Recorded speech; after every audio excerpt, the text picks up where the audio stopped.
paz do Senhor, meus irmãos, mais uma vez, sejam muito bem-vindos a mais uma escola bíblica do Ministério Acos, onde nós temos aprendido a palavra do Senhor juntos, temos refletido, sabemos que a palavra do Senhor ela é importantíssima para a nossa vida, até porque esse final de semana nós falamos a respeito do peso que a palavra de Deus precisa ter em nossas vidas.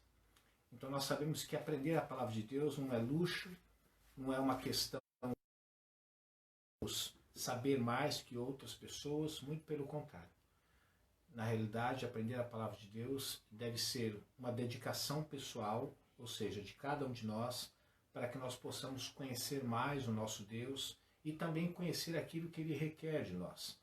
Não como uma imposição, mas aquilo que Ele requer de nós, Ele justamente requer porque Ele deseja, Ele almeja, Ele sonha, se posso usar essa palavra para Deus, que nós vivamos segundo a Sua palavra, porque vivendo segundo a Sua palavra, sempre nós viveremos uma vida melhor.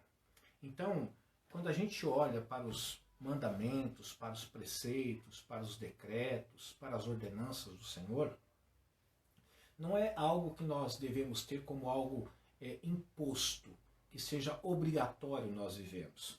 Mas Deus criou o decálogo, por exemplo, que é o assunto que nós estamos falando aqui há algumas semanas, justamente para que o homem viva melhor. Não só aquele que acredita na existência de Deus, bem como aquele também até que não acredita na existência dele. Nós sabemos que dentre alguns propósitos que tem o decálogo, nós sabemos que um deles é inibir o pecado para a própria sociedade, não só para o cristão, mas para a própria sociedade. Hoje nós vamos falar um pouquinho sobre o sexto mandamento. Mas antes de nós iniciarmos, eu gostaria de orar junto com vocês. Gostaria que você já tivesse aí munido da sua Bíblia, já em punho. De preferência, se você tiver uma caneta, um lápis, tiver um caderno que você possa escrever alguma coisa, porque como não é fornecido o material, é apenas um vídeo, então talvez no momento é muito bom você receber, mas às vezes a capacidade que cada um tem de fixar isso na sua mente, guardar no coração, às vezes varia de pessoa para pessoa. Então sempre é bom você fazer algumas anotações, tá bom? Vamos orar primeiro? Feche os seus olhos então e ore comigo. Pai de amor, graças te damos por mais um dia. Obrigado porque só pudemos chegar até onde nós chegamos nesse dia porque o Senhor nos trouxe até aqui. O Senhor nos deu vida e nós queremos valorizar cada segundo dessa vida que o Senhor nos deu. Sabemos, Senhor, que existem muitas pessoas que encerraram a sua jornada aqui na terra neste dia que nós chamamos de hoje e partiram para uma eternidade. Alguns com o Senhor, outros sem o Senhor. Mas nós estamos aqui e somos agraciados pelo Senhor para vivermos mais um dia de vida. Está terminando este dia e nós podemos dizer que até aqui nos ajudou o Senhor. Pai, este momento em que nós separamos para que nós possamos meditar na Tua palavra. Ajuda-nos a compreender. Ajuda-nos, Senhor, não só compreender, mas que isso venha fazer parte da nossa vida, que nós venhamos inserir, Senhor, a Tua palavra na nossa vida, de tal forma que ela venha a ser o guia para nós vivermos a vida que o Senhor nos deu.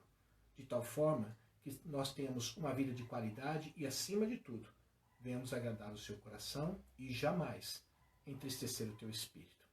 Talvez, Senhor, a palavra jamais seja forte, porque às vezes nós entristecemos, mas esse é o nosso desejo, não entristecer o Teu Espírito e agradar o Teu coração também.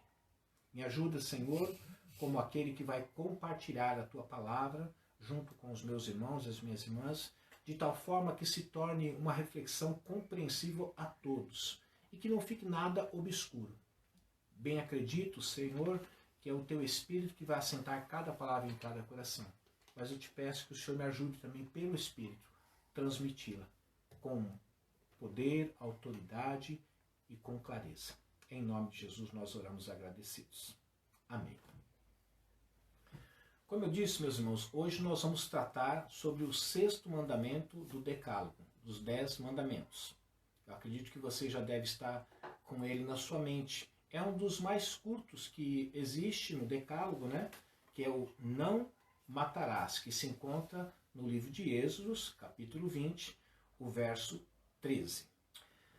É interessante, meus irmãos, embora nós vamos tratar de um dos mandamentos, dos 10 mandamentos, mas você já deve ter observado que o decálogo ou os 10 mandamentos, parece-me que ele não é bem-vindo a nenhum lugar, ou melhor dizendo, a quase nenhum lugar. Você já viu, você já viu ou já viu os 10 mandamentos escritos numa placa ou numa folha, por exemplo, nas escolas? Eu nunca vi. Pode ser que até em algum tempo possa até ter existido, terem colocado na escola, mas eu nunca vi. Você já encontrou os 10 mandamentos numa entrada de supermercado, ou de hipermercado, ou até mesmo de um pequeno mercado, uma pequena venda, próximo à sua casa, próximo à redondeza onde você mora? Eu nunca encontrei.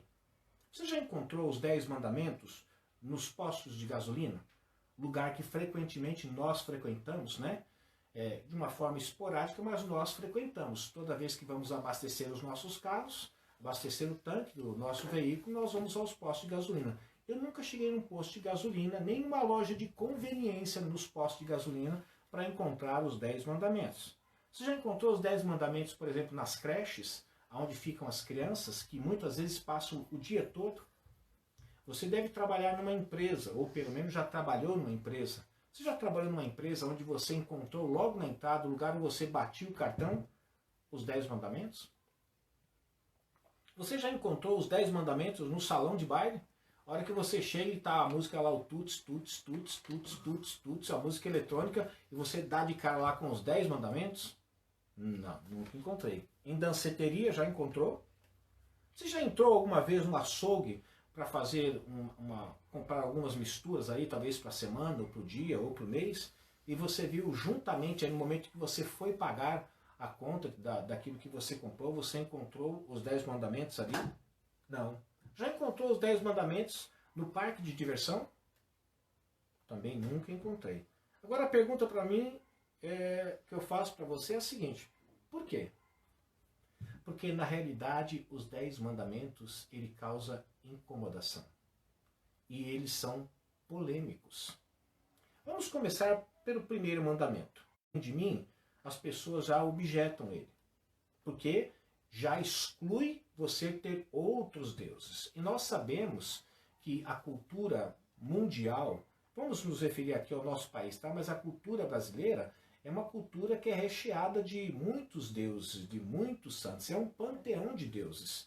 E, às vezes, cada grupo de pessoas, etnias, eles creem na existência de um ser superior, que nós denominamos Deus, mas eles denominam outra coisa. Outros veem como ser superior a alguns astros ou algumas divindades. Então, o primeiro mandamento não dá para ninguém colocar ele na porta de nenhum lugar, porque ele já começa com algumas objeções. Não pode ter outros deuses além dele.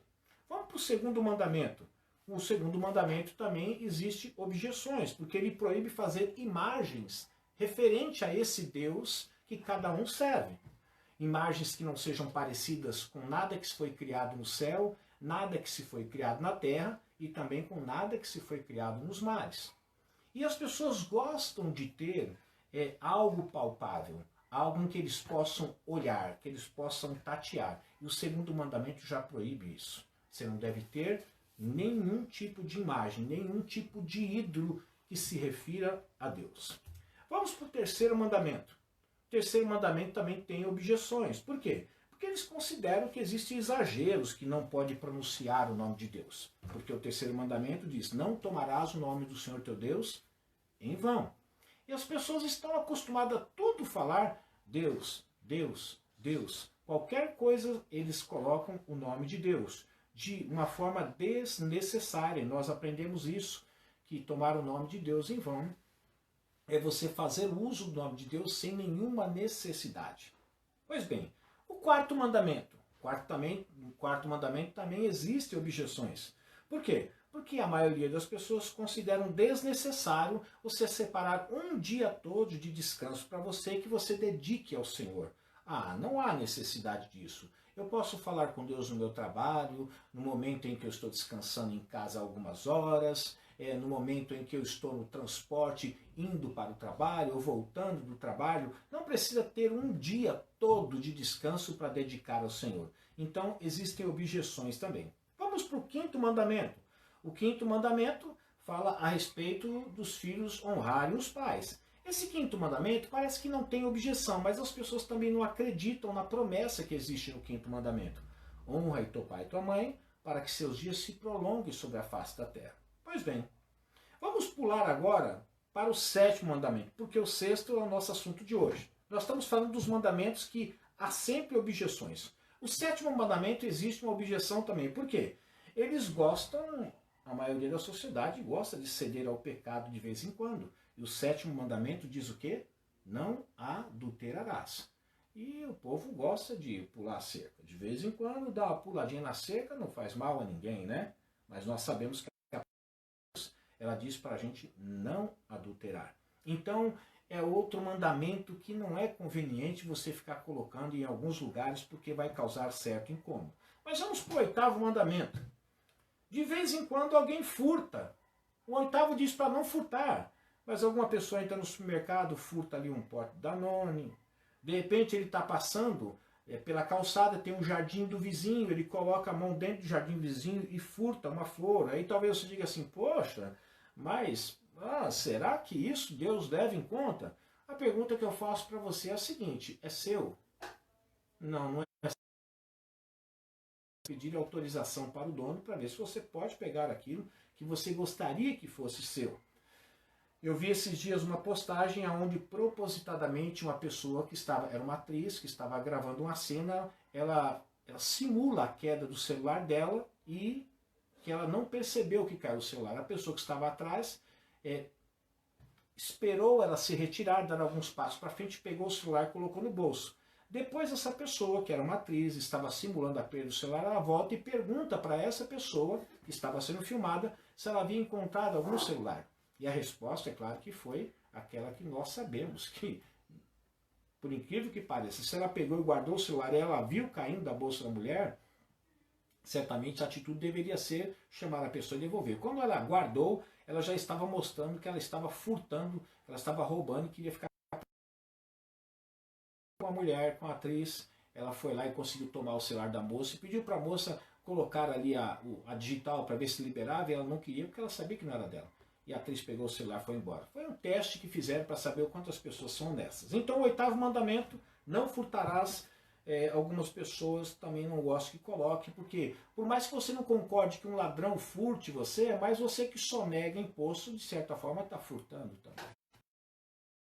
Você que de repente entra numa aeronave, vamos imaginar que sirva uma refeição, e nessa refeição tem um talher muito legal. Aquele talher embora, por mais que você não ache de grande importância esse seu furto, mas você furtou. Se você entra num restaurante e de repente leva alguma decoração que ali está e não é permitido levar, então você furtou também. Então também é outro mandamento que causa certo incômodo. Mas vamos para o nono mandamento. O nono mandamento diz, na realidade, o quê? Para você não levantar falso testemunho sobre as pessoas. Mas a verdade é que algumas pessoas objetam também esse mandamento, porque, vamos ser sinceros, às vezes uma mentirinha sobre alguém se faz necessário. Quer dizer, é o mal para o bem, ou pelo menos para o bem da pessoa que está contando a mentira sobre aquela outra pessoa. Então, não levantar falso testemunho, não mentir, é algo que também incomoda. Então, não vamos colocar em lugar nenhum. Vamos para o 10º mandamento. O 10º mandamento diz para você não cobiçar a casa do próximo, a mulher do próximo, os pertences do próximo. Por exemplo, tem gente que diz o seguinte, não tenho inveja de ninguém, eu gosto das minhas coisas, né? Mas existem mulheres que estão roubando o marido de outras mulheres, né? Existem homens que estão roubando esposas de outros maridos, porque na realidade não é o desejo de ter uma esposa, ele quer ter aquela mulher, então é uma inveja, então ele pega para ele. A gente sabe que isso é muito comum, às vezes no meio... Sinto informar, não acredito que tenha alguma celebridade nos ouvindo, ou possa até ouvir, mas isso é muito comum no meio das celebridades, né? De ficarem com pessoas que já estão compromissadas com outras. Então o 10º mandamento também é algo que traz certo incômodo. Mas e o 6º mandamento, que é o nosso assunto de hoje? Será que existe alguém que tem alguma objeção contra o 6º mandamento? O 6º mandamento diz: não matarás. É interessante que dos 10 mandamentos, para a sociedade não interessa muito o primeiro, o segundo, o terceiro, o quarto, o quinto. Aliás, não interessa. Não interessa o 7º, não interessa o 8º, o 9º e o 10º. Mas o 6º mandamento, será que as pessoas têm alguma objeção contra esse mandamento? Não matarás? Parece que nenhuma objeção há contra esse mandamento. Por quê? Por que dos 10, somente esse ninguém objeta? Ninguém é contra. Porque ninguém aprova o assassinato. Ninguém aprova tirar a vida de alguém. Toda cultura, de alguma forma, tem algum tipo de proibição contra tirar a vida de alguém. Agora é interessante que, embora todos concordem com o 6º mandamento dos 10, todos concordem que não deve tirar a vida de outras pessoas, muitos violam. Sabia disso? Talvez você diga assim: pastor, eu nunca tirei a vida de ninguém. Então vamos estudar um pouquinho sobre o que ele está querendo dizer sobre não matarás, tá? Existe uma palavra no hebraico que, traduzida para o 6º mandamento, é uma palavra chamada loratzak, que significa não mate. Mas até aí, não mate, mas qual é o tipo de matar que a Bíblia está se referindo? Porque se eu pisar em cima de uma formiga, eu estou matando. Se eu pisar em cima de um inseto, eu estou matando. Se eu dar uma estilingada num passarinho, se de repente eu atropelar um cachorro propositadamente, eu posso estar matando. Ou mesmo que não seja de propósito, eu posso estar matando. Eu posso de repente, o que mais? Aquela galinha que você gosta de fazer, aquela galinha assada, aquele frango assado, que é uma delícia. Principalmente aos domingos, onde o dia é bem corrido para todos, principalmente para as donas de casa, e você corre para as padarias buscar o famoso frango assado. Mas aquele ali é um franguinho indefeso, que uma hora mataram ele, e você agora vai comer ele. Então será que o 6º mandamento, não matarás, a que a Bíblia está se referindo? O que o mandamento proíbe, meus irmãos, não é matar. Quando ele diz não matarás, é não assassinar um ser humano. Então nós poderíamos traduzir assim: não assassinarás. Não tirarás a vida de um ser humano. Assassinar é tirar a vida de alguém premeditadamente. Mas é interessante que esta mesma palavra no hebraico que se refere a não matar, hatsak, também pode se referir a um homicídio culposo ou involuntário. Ou seja, aquele que você tira a vida de alguém, mas que não tinha intenção de matar. E aquele que você acidentalmente tira a vida. O culposo, você vai ser culpado pelo ato que você cometeu, vai ser julgado. Mas não havia ideia, premeditação para matar. Agora, o involuntário foi algo que aconteceu como um acidente e você acabou tirando a vida da pessoa. É interessante quando a gente pensa sobre isso, que quando você vai para a lei de Deus, a própria lei de Deus ela incluía o quê? Sanções legais para os homicidas que matasse alguém sem intenção e sem premeditar. Quero que você pegue a sua Bíblia e abra no livro de Deuteronômio, capítulo 4, verso 42. Na Bíblia nós vamos conhecer essas cidades que foram criadas, separadas, sob a ordem do Senhor a Moisés, chamada de cidades refúgios, para que as pessoas, os homicidas, obviamente pessoas que tiraram a vida de outras pessoas, mas foi algo involuntário, não foi premeditado, foi um acidente, essas pessoas podiam se retirar para essas cidades até que elas fossem julgadas, justamente para que o vingador não viesse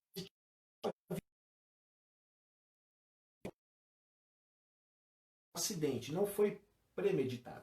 Então vamos ver o que diz Deuteronômio capítulo 4, versículo 42. Eu vou ler aqui do 41, tá bom? Então Moisés separou 3 cidades a leste do Jordão, para onde poderia fugir quem tivesse matado alguém sem intenção e sem premeditação. O perseguido poderia fugir para uma dessas cidades a fim de salvar a sua vida.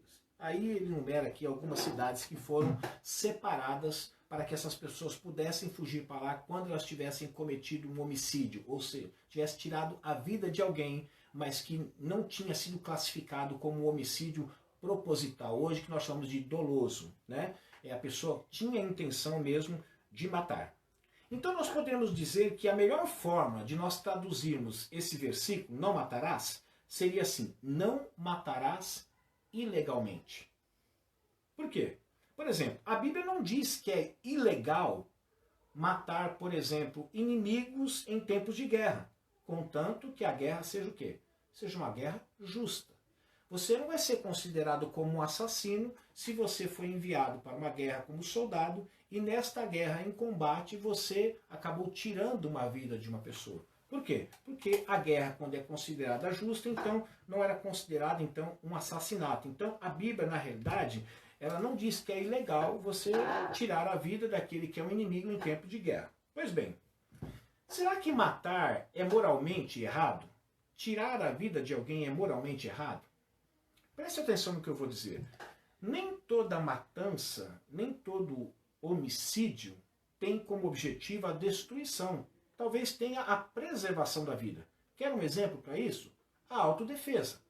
Tente imaginar você dentro do aconchego da sua casa, junto com toda a sua família, desfrutando de um momento de prazer junto com a sua família. E de repente você é surpreendido por um certo indivíduo que entra dentro da sua casa armado e ele deseja retirar alguns pertences, ele deseja que você dê a ele uma quantidade de dinheiro e ele ameaça a sua vida e a vida da sua família. E de repente, por um motivo, por outro, num determinado momento, esse sujeito ele se descuida, a gente sabe que tem que tomar muito cuidado, mas você consegue reagir. E na reação, para você poder defender a sua vida, preservar a sua vida e preservar a vida da sua família, você acaba tirando a vida desse ladrão. Então veja que você matou uma pessoa, você cometeu um homicídio, mas não foi com o objetivo de destruir aquela vida, mas foi com o objetivo de preservar a sua vida e a vida dos seus. Então se classifica como o quê?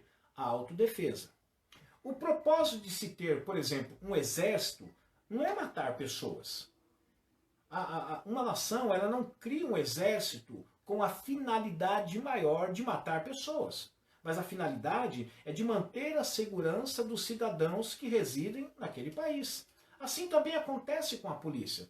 A polícia não foi criada e não existe nos países porque ela foi criada para tirar a vida de pessoas. Não, ela foi criada, ela é mantida, ela existe justamente para preservar a segurança dos cidadãos que moram naquele país. Então veja que quando um policial tira a vida de um certo bandido, porque ele tentou, de certa forma, alvejar o policial, ou tentou tirar a vida de uma outra pessoa, e o policial, na legítima defesa para defender a vida de outra pessoa e dele próprio, acaba alvejando esse bandido e ele vem a óbito, na realidade não é classificado como um homicídio doloso, ou seja, algo que ele premeditou. Não, ele queria imobilizar o detento não, queria imobilizar a pessoa, o bandido, ele queria preservar a sua vida e preservar a vida da pessoa que estava sendo também ameaçada. Mas nessa troca, o que aconteceu? Ele foi obrigado a se defender na defesa,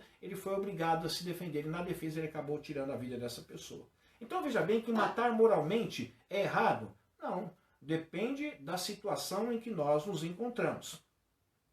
Por exemplo, o mesmo princípio se aplica à pena capital, ou seja, à pena de morte. A execução, por exemplo, de um assassino impede de matar novamente e intimida outros criminosos a fazer o mesmo. Eu não estou entrando aqui na questão a respeito se eu sou a favor ou contra a pena de morte. Mas a intenção a verdade, é que na execução existe uma questão também de justiça. Abra comigo em Gênesis capítulo 9.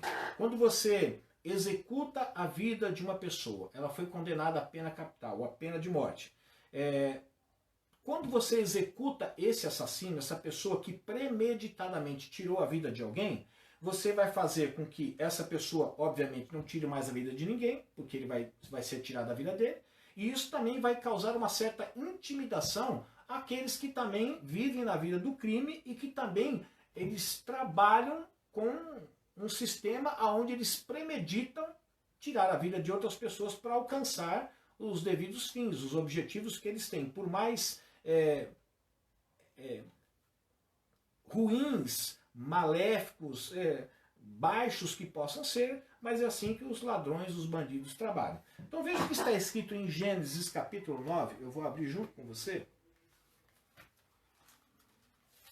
para você entender que na realidade, que na execução de alguém que é um assassino, que provocou, que gerou a morte premeditada, está a expressão também da justiça. Gênesis 9, versículo 6 diz assim: quem derramar sangue do homem, pelo homem seu sangue será derramado, porque a imagem de Deus foi o homem criado.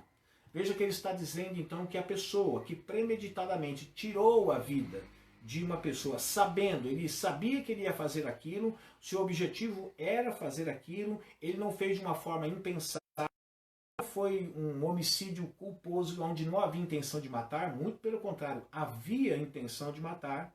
Então, para que se cumpra a justiça, aquela pessoa que tirou a vida de uma pessoa também deve ser tirada a vida dela.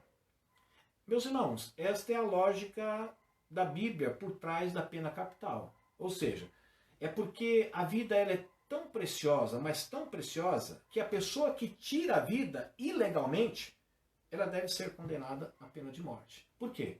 Porque na realidade ela premeditou, ela fez aquilo consciente, justamente para conquistar ou adquirir aquilo que ela queria adquirir, mesmo que isso viesse custar a vida da pessoa que ela viesse adquirir aquilo que ela quer adquirir. Esse é o cumprimento da justiça da palavra de Deus, porque tirou a vida de alguém.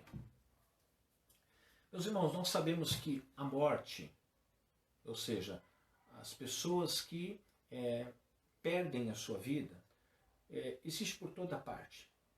Existe morte nas cidades. Você vai pela cidade e de repente você vê tiroteios ali.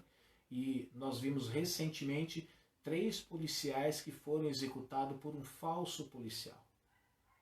Aí ficaram as famílias, ficaram esposas, ficaram filhas. E isso, infelizmente, acontece diariamente. Não só com policiais, mas também acontece com cidadãos do bem, trabalhadores que estão indo ou voltando do seu trabalho, e a gente é surpreendido com essas mortes, infelizmente. Nós vemos morte nas estradas, onde algumas pessoas acabam dirigindo embriagadas, alcoolizadas, acabam ultrapassando os limites de velocidade, perdem o controle do veículo e provocam acidentes danosos, desastrosos, aonde muitas vezes até aquele que provocou o acidente acaba tendo sua vida ceifada. Nós vemos também mortes presentes nas escolas. Recentemente nós vimos aí atentados de rapazes que, instigados pelos jogos de videogame, nós vamos falar um pouco sobre isso aqui, vamos fazer uma pequena abordagem sobre isso, que acabou, de certa forma, incitando a violência nesses jovens, e eles entraram dentro da escola e tirou a vida de muitas pessoas que tinham um futuro pela frente. Nos jogos de futebol, é que agora nós estamos em época de pandemia, e por conta disso, já um tempo atrás já tinha sido proibido a presença de 2 torcidas justamente por causa dessa violência desmedida. Se é que existe medida para violência, né? Mas essa violência descontrolada, melhor dizendo. Nós vamos encontrar onde maridos ou companheiros tiram a vida da sua companheira. Porque, por exemplo, o chamado, tão colocado em relevo nos últimos dias, o feminicídio, matou a mulher simplesmente porque ela era mulher. Ou porque estava desistindo da relação porque ele era alguém violento e acabou tirando a vida dela também. E olha que interessante. A própria indústria cinematográfica produz a quebra do sexto mandamento. Por exemplo, com os seus filmes de violência. Você pode ver que os filmes que às vezes dão mais bilheteria, que fazem mais sucesso, são esses filmes onde é instigado o quê? A violência. Então a indústria cinematográfica descobriu o veio da coisa e vai por esse caminho. E ela mesma está incentivando a quebra do sexto mandamento, que é não matar. Olha que interessante esse dado. De acordo com a Associação Americana de Psicologia, quando uma criança concluir o nível fundamental, ela terá visto 8.000 assassinatos pela televisão e 100.000 atos de violência nos cinemas. Ele está falando do ensino fundamental. Durante todo o decorrer da sua vida, ela verá nos noticiários da televisão pelo menos 8.000 assassinatos e 100.000 atos de violência que é promovido pela indústria cinematográfica do cinema.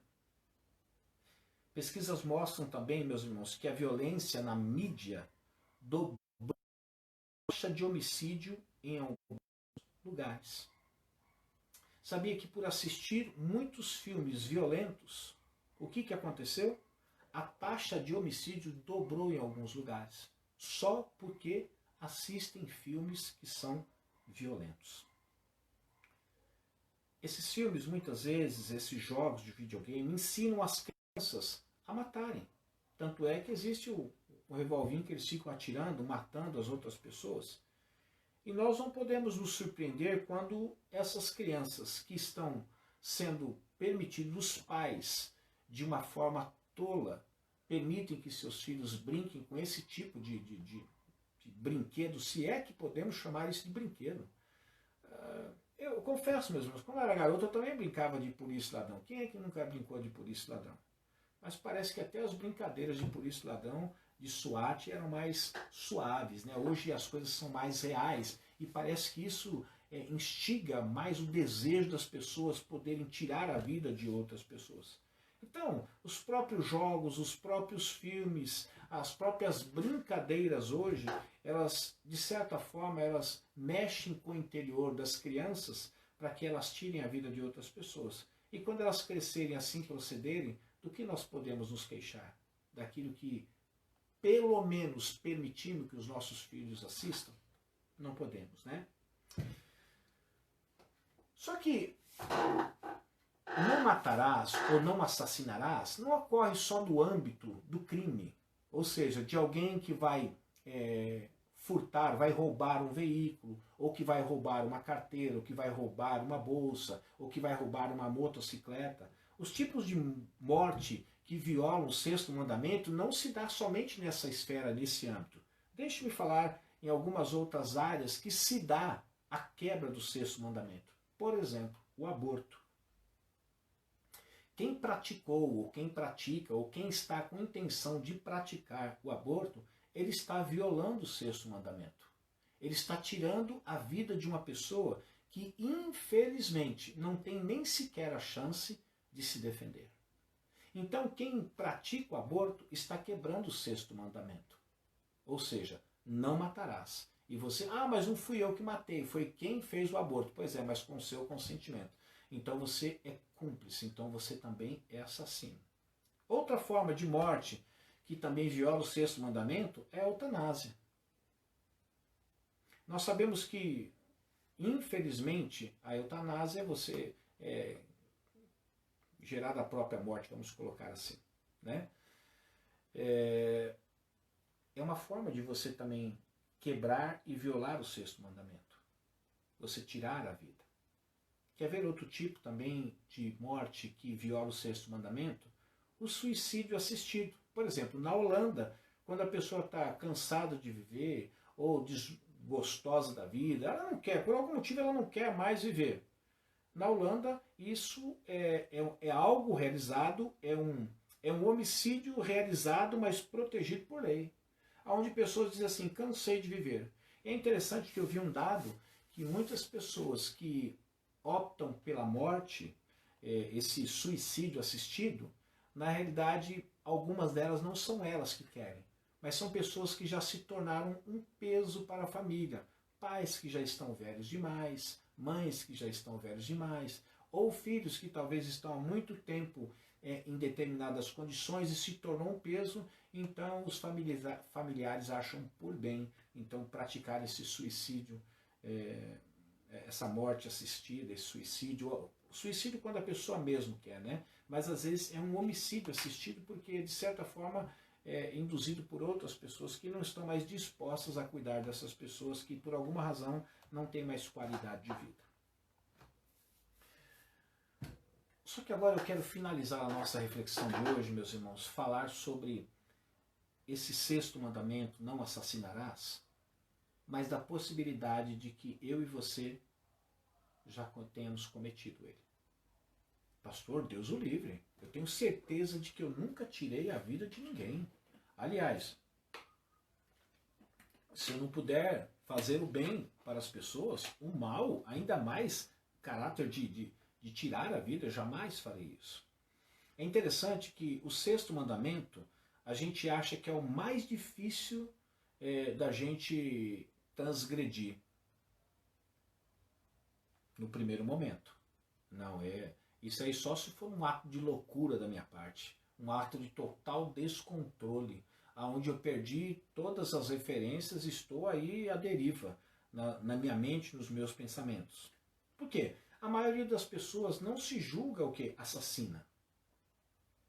E quando você olha do ponto de vista de tirar uma vida, no que diz respeito ao corpo físico da pessoa mesmo, na realidade, por exemplo, você que está nos ouvindo e muitas outras pessoas, não cometemos tal ato. Mas eu gostaria de pensar junto com você que o sexto mandamento é um dos poucos que nós conseguimos guardar. Mas como assim, pastor? O sexto, não matarás, eu acho que é o que a gente mais guarda. E o Senhor está dizendo que é justamente que é o que a gente menos consegue guardar. Até porque nós não matamos ninguém. Eu quero que você abra em Mateus, capítulo 5. Eu vou abrir junto com você, tá? Mateus, capítulo 5.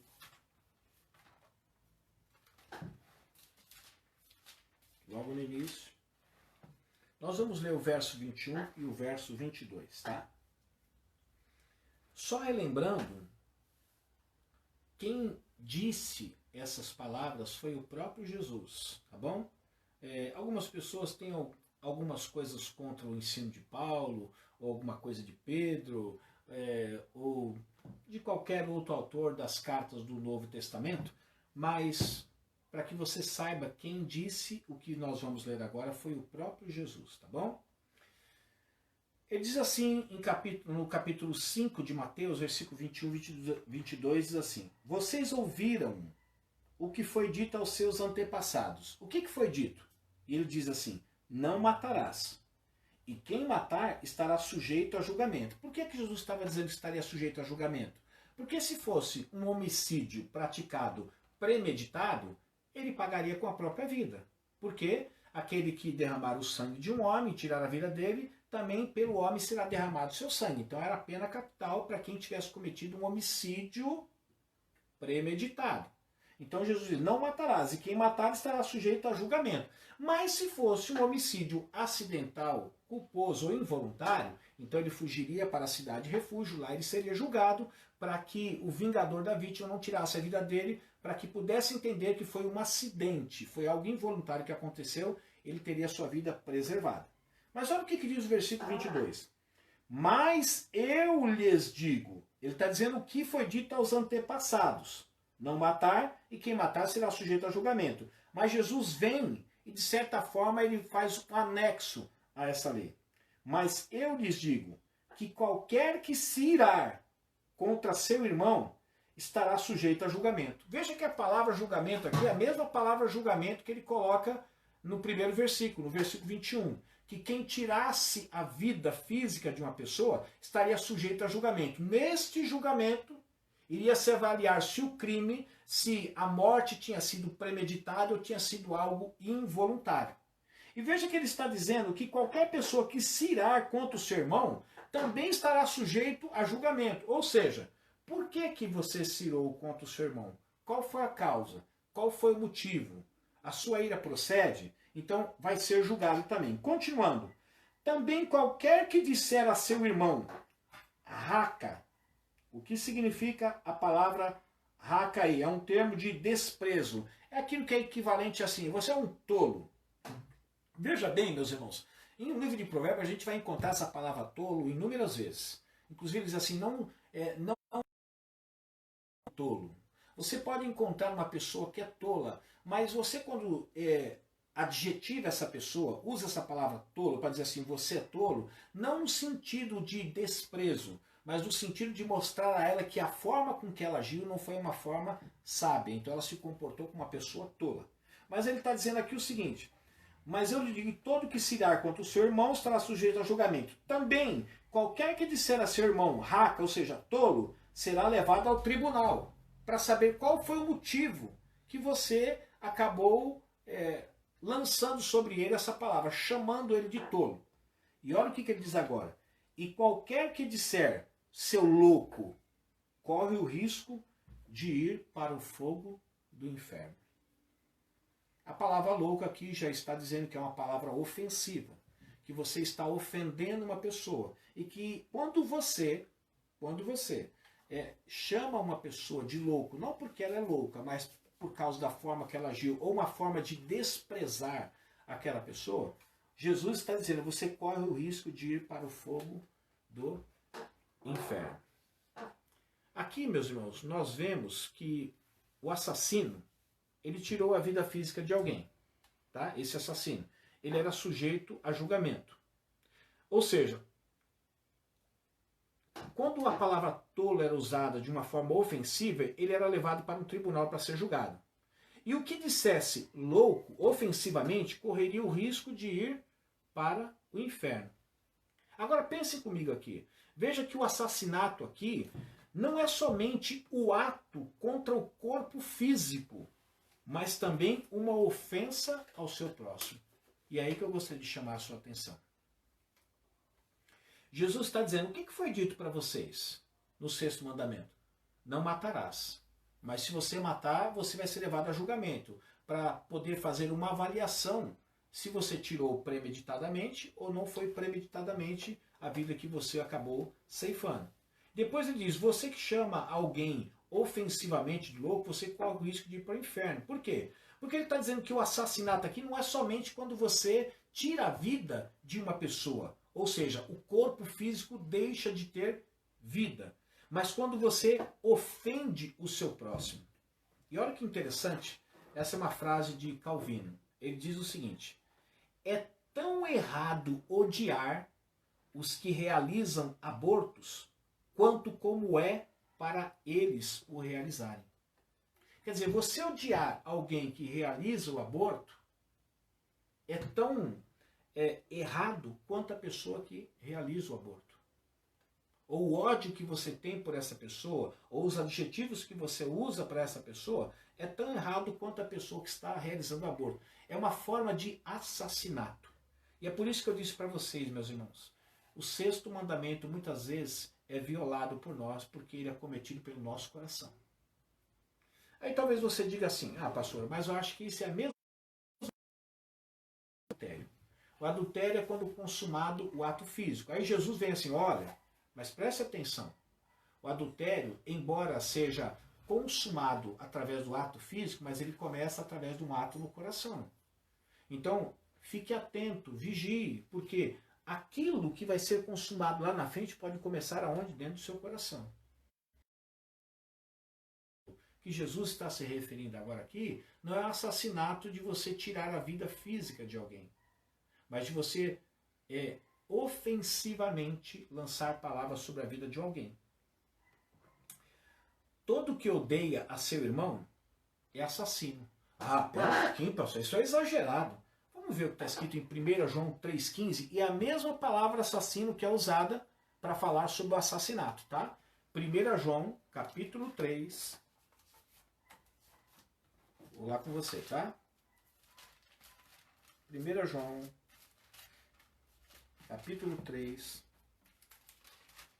verso 15. Todo mundo achou? Vou ler. Quem odeia seu irmão é o quê? Assassino.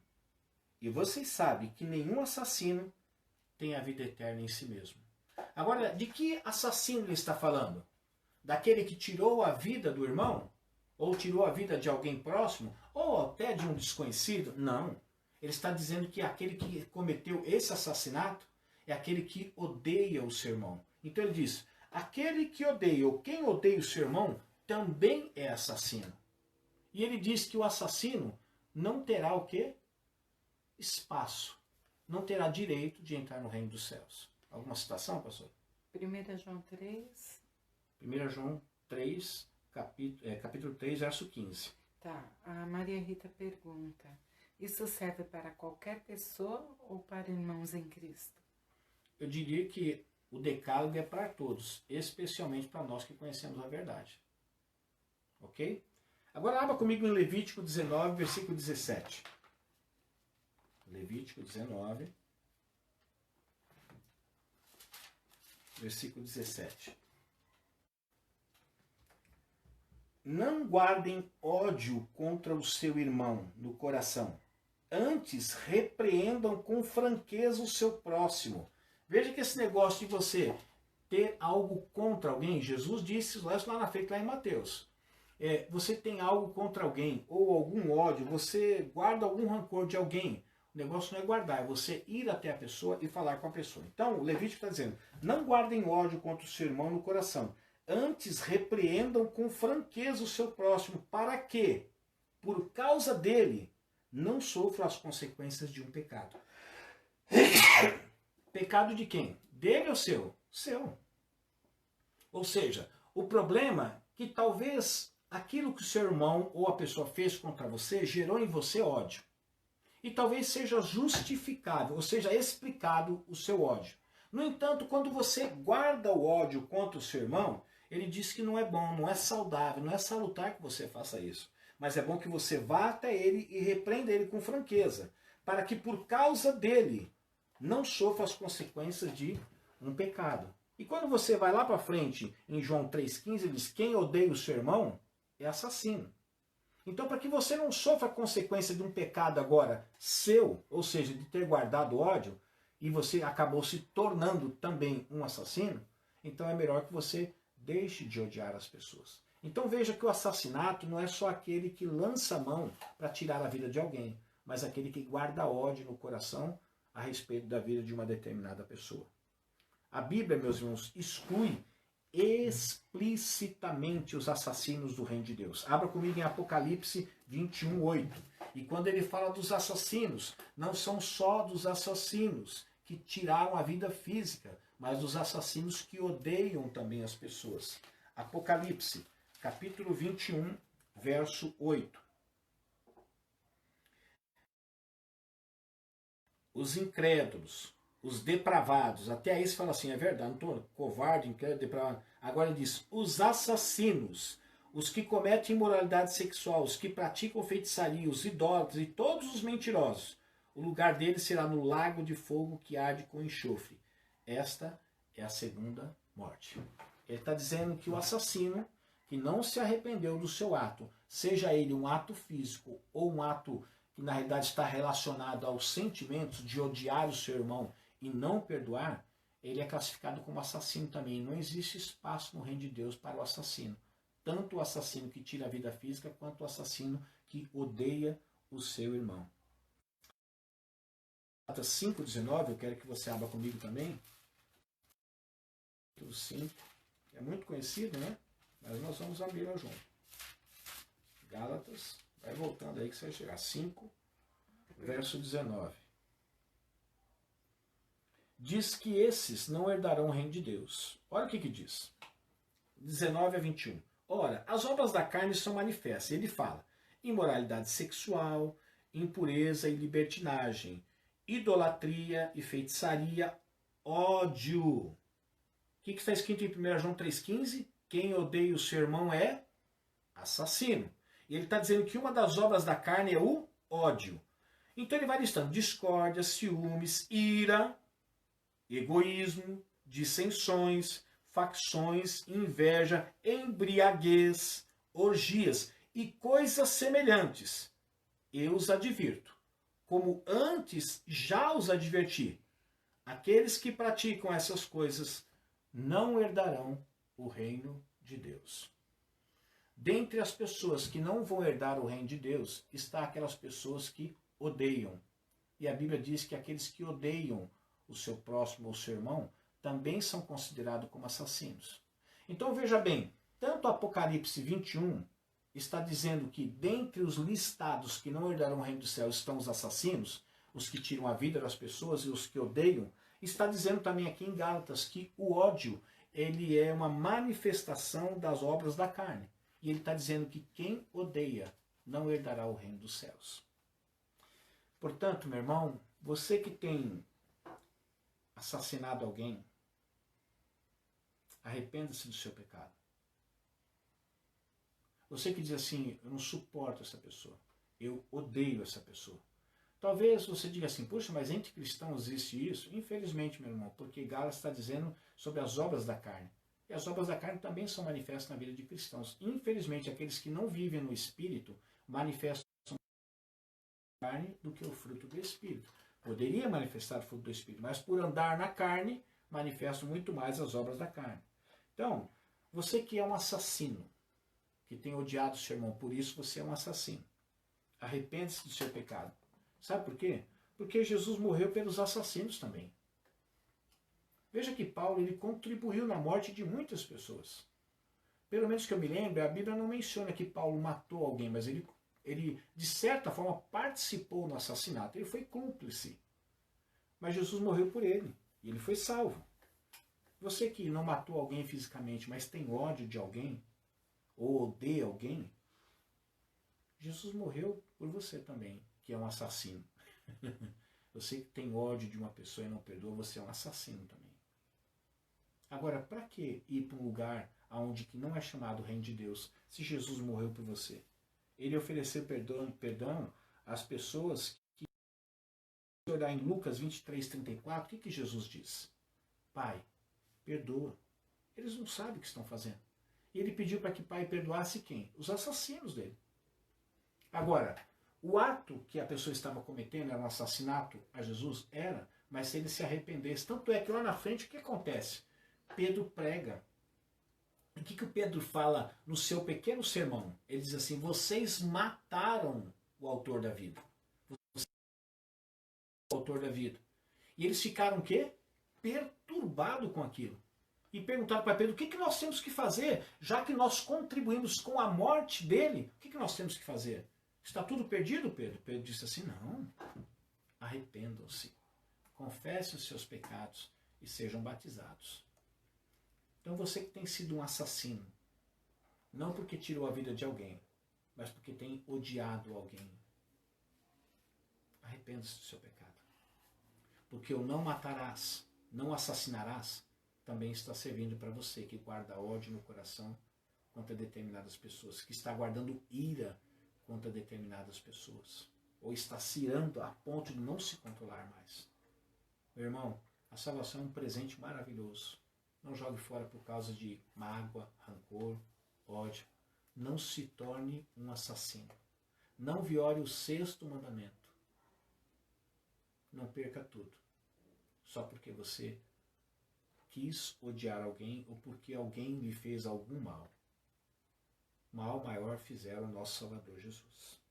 Amém? Eu termino essa reflexão agradecendo vocês mais uma vez por dedicarem esse tempo. E nesse 6º mandamento eu espero que tenha servido para você refletir um pouco sobre se você tem sido um assassino também. Não odeie ninguém, meus irmãos. Amem as pessoas. Agora, não ame do seu jeito, viu? Porque Jesus não quer que ninguém ame do seu jeito. Jesus quer que ame do jeito dele. Assim, amai uns aos outros como eu vos amei. A forma de amar é a forma de Jesus. Agora, se você não consegue ainda amar como Jesus amou e está lutando, também não desista. O importante é que o primeiro passo para você amar verdadeiramente como Jesus amou é não odiando as pessoas, deixando de ser um assassino. Deus abençoe vocês. Guarde essa palavra no melhor lugar dentro do seu coração. Vamos orar? Obrigado, Senhor, por mais esse tempo. Obrigado por esse aprendizado.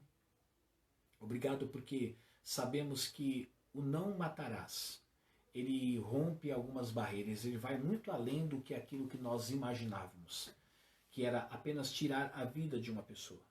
Muito mais do que isso, Senhor. Nós podemos assassinar pessoas diariamente com o nosso